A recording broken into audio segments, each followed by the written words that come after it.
বড় বড় কাতলা মাছের পিসগুলো ভাজতে ভাজতে মিনুর চোখটা ঝাঁপসা হয়ে আসে। মনটা হু হু করে ওঠে মিনুর। আজ মিনুর ছেলে ছোট্ট অর্ঘ্যর 5 বছরের জন্মদিন, কিন্তু মিনুর সামর্থ্য নেই যে ছেলেটাকে একটা কিছু ভালো মন্দ রান্না করে খাওয়াবে। জন্ম থেকেই ছেলেটার অসুখ, প্রতি মাসে রক্ত দিতে হয়। প্রতি মাসে তাই মিনুকে ছুটতে হয় সরকারি হাসপাতালে, না হলে যে সে তার একমাত্র সম্বলটুকু হারাবে। এ বাড়িতে কাজে ঢুকেছে মিনু মাস 2 হলো। এর আগে মিনু কারো বাড়িতে কাজ করেনি। শাশুড়ি স্বামী নিয়ে মিনুর দিন ভালোই কাটছিল। তারপর ছোট্ট অর্ঘ্য হলো। প্রতি মাসে মিনু আর বাদল তাদের ছেলেকে নিয়ে হাসপাতালে যেত। মিনু কাঁদত, কেন ভগবান তার বাচ্চাকে এরকম করে পাঠালো। বাদল সবসময় সান্ত্বনা দিত, তাকে বলতো ঈশ্বর যা দিয়েছেন মেনে নিয়ে যত্ন ভালোবাসা দিয়ে বড় করতে হবে বাচ্চাটাকে। কিন্তু দুর্ঘটনাটা ঘটে গেল হঠাৎ করে। একদিন কাজ করতে গিয়ে কারখানাতেই মাথা ঘুরে পড়ে গেল বাদল। ডাক্তারের কাছে নিয়ে যাওয়ার আগেই শেষ নিঃশ্বাস ত্যাগ করলো বাদল। সবাই বলল হার্ট অ্যাটাকে নাকি বাদল মারা গেছে। সংসারটা বাঁচাতে চেষ্টায় মিনু এই 2 মাস হলো একটা কাজ জুটিয়েছে এ বাড়িতে। পাশের বাড়ির মালতীদি বলে কয়ে এ বাড়িতে কাজে লাগিয়েছে। যেটুকু জমানো টাকা ছিল বাদলের মৃত্যুর পর নিয়মকানুন সমাধা করতে শেষ হয়ে গেছে। এখন বুড়ি শাশুড়ি আর ছোট্ট ছেলের জীবন নির্ভর করছে তার ওপর। এ বাড়ির লোকজনের আচার আচরণ বড়ই অদ্ভুত লাগে মিনুর।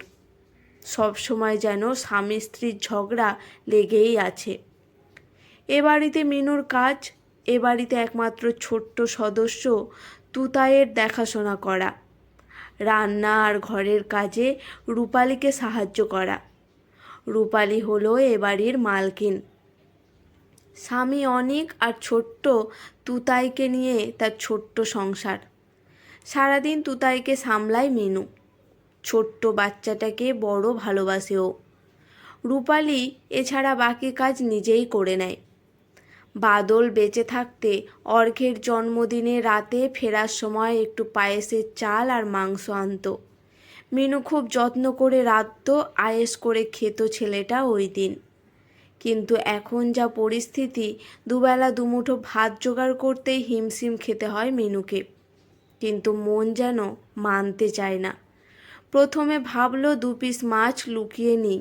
এত মাছ, আর এ বাড়ি তো দাদাবাবু ছাড়া কেউ মাছ খায় না, ফ্রিজে পড়ে থাকে সব। কিন্তু পরেক্ষণেই মনে হলো চুরি করা মহাপাপ। চুরির জিনিস নিয়ে সে তার ছেলেকে খাওয়াতে পারবে না। দোটানায় পড়ে গেল মিনু। 2 পিস মাছ যদি চায়, বৌদি কি দেবে? সবে 2 মাস কাজে ঢুকেছে, চাইতে গেলে যদি কাজটা চলে যায় তাহলে তো না খেয়ে মরতে হবে। দাদাবাবু বৌদিকে সবসময় গম্ভীর লাগে, খুব কম কথা বলেন ওরা। বৌদি তো সারাদিন কাজের কথা ছাড়া কিছুই বলেন না। কি করবে এখন মিনু? এমনিতেই ছেলেটার অসুখ, ভালো কিছু খেতে দিতে পারে না ও।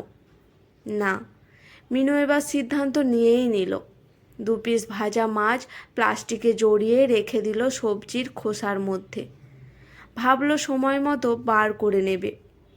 তারপর তুতাইকে ঘুম পাড়াতে গেল। মিনুদি বলে ডাক দিল রূপালী। বুকটা ধুক ধুক করে উঠল মিনুর। যা ভয় পেয়েছিল তাই হয়েছে। ভাজা মাছ সবজির খোসার মধ্যে কেন? আমি পরিষ্কার করতে এসে দেখলাম। এবার মিনু হাউমাউ করে কেঁদে উঠল। কাকুতি মিনতি করে বলল, বৌদি, ছেলেটার আজ জন্মদিন, জানো তো? খুব গরিব আমরা, তাই আমি চুরি করেছি, একটু খাওয়াবো বলে ছেলেটাকে। দয়া করে আমাকে তাড়িয়ে দিও না, না খেতে পেয়ে মরে যাব। রূপালী প্লাস্টিকটা মিনুর হাতে দিয়ে বলল, এটা নিয়ে বাড়ি যাও মিনুদি। সারা রাস্তা চোখের জল ফেলতে ফেলতে বাড়ি এলো মিনু। জীবনে কখনো এরকম পাপ কাজ করতে হবে ভাবেনিও। বাদল একজন সৎ মানুষ ছিল, তার বউ হয়ে চুরি করছে। সে খুব অপরাধী মনে হলো নিজেকে। কিন্তু বাড়ি এসে ওর চিন্তা হতে লাগলো কাজটা বোধহয় আর থাকবে না। ছেলেটাকে একটা কাঁচা জামা পরিয়ে ও মাছের পিস দুটো রান্না করতে বসলো আনমনে। হঠাৎ কঞ্চির বেড়ার সামনে একটা বড় গাড়ির হর্নের আওয়াজ শুনল। ছুটে বেরিয়ে দেখলো দাঁড়িয়ে আছে রূপালী, ছোট্ট তুতাইকে কোলে নিয়ে, হাতে একটা ক্যারি ব্যাগ। তড়িঘড়ি ছুটে মিনু ওদের ভিতরে নিয়ে এলো। বসতে বসতে রূপালী বলল, কত দূরে গো তোমার বাড়ি মিনুদি? কত খুঁজে খুঁজে তারপরে এলাম। তারপর কই আজকের বার্থডে বয় কই? মিনু পাশের ঘর থেকে অর্ঘ্যকে আনলো। রূপালী ওকে অনেক আদর করলো, নতুন জামা প্যান্ট পরিয়ে দিল। তারপর সবাই মিলে কেক কাটা হলো। যাওয়ার সময় রূপালী দুটো টিফিন বক্স দিল মিনুর হাতে। মিনুদি, একটু মাংস আর পায়েস বানিয়েছি অর্ঘ্যের জন্য, দিও ওকে। মিনুর চোখ দিয়ে জল গড়িয়ে পড়ল। এই মিনুদি একদম কাঁদবে না, আর কাল সময় মতো চলে এসো। গম্ভীর চুপচাপ রূপালীকে অন্যভাবে খুঁজে পেল মিনু। 3-4 মাস কেটে গেছে। মিনু রোজ কাজে যায়। ভালো কিছু রান্না হলে রূপালী বলে বেশি করে করতে। যাওয়ার সময় রাতে মিনু রাতের খাবারটা যেন নিয়ে যায় বাড়ি। মিনু দেখে রোজকার অশান্তি হয় ও বাড়িতে। সকালে কথা শুনে বোঝা রাতে দাদাবাবু মাতাল হয়ে বাড়ি ফেরে, আর অন্য এক মেয়ের সাথে তার সম্পর্ক। তাই নিয়েই দুবেলা অশান্তি লেগে থাকে সংসারে। মারধরও করে রূপালীকে। শরীরে কালশিটে দাগ লক্ষ্য করে মিনু রূপালীর ফর্সা গায়ে প্রায়ই চোখের জল ফেলে রূপালী গোপনে। কিন্তু মেয়েটা খুব চাপা, কাউকে কিছু বলে না। আর মিনুরও সাহস হয় না কিছু জিজ্ঞেস করার। এর মধ্যেও রূপালী প্রায়ই অর্ঘ্যের খোঁজ নেয়। টাকার দরকার হলে সবসময় যেন মিনু তাকে বলে, সব সময় এমনটাই বলে দেয়। এইভাবে বেশ কিছুদিন কেটে গেল। একদিন সকালে মিনু কাজে এসে দেখলো প্রচণ্ড ঝামেলা হচ্ছে। মিনু তুতাইকে নিয়ে সরে গেল। বুঝলো পাশের ঘরে প্রচণ্ড মারধর চলছে। মিনু অসহায়ের মতো কি করবে ভেবে পেল না। ভয়ে জড়সড় হয়ে গেল। কিছুক্ষণ পর মিনু দেখলো বেরিয়ে যাচ্ছে অনিক। এরপর রূপালী এসে ছোট্ট ছেলেটাকে একটু আদর করে বলল, তুতাইকে দেখো মিনুদি, বলেই নিজের ঘরের দরজা বন্ধ করে দিল।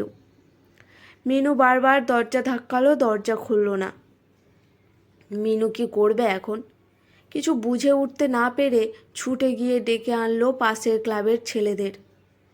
দরজা ভাঙতেই দেখলো রূপালী শেষ করে দিতে যাচ্ছিল নিজেকে। ছুটে এসে মিনু বলল, কি করছো এসব পাগলের মতো? মিনুকে জড়িয়ে ধরল রূপালী। হাউমাউ করে কেঁদে উঠল। বলল, মিনুদি আমাকে বলছে বাড়ি থেকে চলে যেতে, ডিভোর্স দিতে।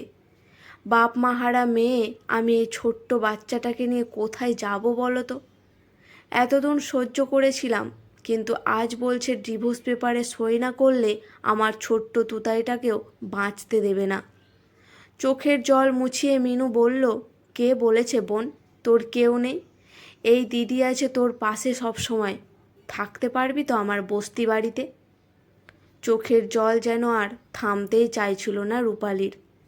মিনু বলল, ওই লোকটার সাথে আর থাকতে হবে না তোকে, তুই আমার সাথেই চল। যেদিন সই ছোট্ট তুতাই আর রূপালীকে নিয়ে বাড়ি ফেরে মিনু। প্রথম কয়েকটা মাস একটু কষ্ট করে কাটলো। তারপর রূপালী বিভিন্ন জায়গাতে চাকরির চেষ্টা করে একটা প্রাইভেট কোম্পানিতে চাকরি পেল। মিনুর শাশুড়ি খুব স্নেহ করেন রূপালীকে।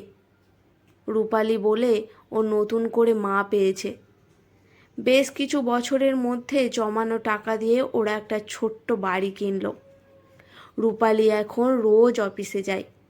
বাজার বাড়ির কাজ সব দেখাশোনা করে মিনু। একটা সেলাই মেশিনও কিনে দিয়েছে মিনু, ওটাতে কাজ করে অবসর সময়ে। আর মিনুর শাশুড়ি মা দুই নাতিকে নিয়ে সারাদিন ব্যস্ত হয়ে থাকেন। অর্ঘ্যর ওষুধ, ডাক্তার সব দায়িত্ব রূপালী নিয়েছে। সব সময় সে খেয়াল রাখে। রূপালীর যেন নতুন করে জন্ম হলো, নতুন পরিবার পেল সে। রূপালী চাইলে তার স্বামীর বিরুদ্ধে মামলা করতে পারত, সম্পত্তি পেতে পারত, কিন্তু ঘৃণ্য ওই মানুষটার থেকে কিছু পাওয়ার আশা সে করে না। আজ বাজার থেকে কাতলা মাছ এনেছে মিনু। ভাজতে ভাজতে অতীতের কথা ভাবছিল ও। দিদি, ও দিদি, অর্ঘ্য তুতাইকে মাছ ভাজা দাও, ওদের খাওয়া যে হয়ে এলো। মিনু হাসল। যাই রে, এই হয়ে এসেছে আমার। মিনু ছুটল মাছ ভাজার থালাটা নিয়ে। আজকের গল্প এখানেই সমাপ্ত। এই গল্পটি আপনাদের কেমন লাগলো অবশ্যই কমেন্ট করে জানাবেন। ভালো লেগে থাকলে সাবস্ক্রাইব করে পাশে থাকবেন।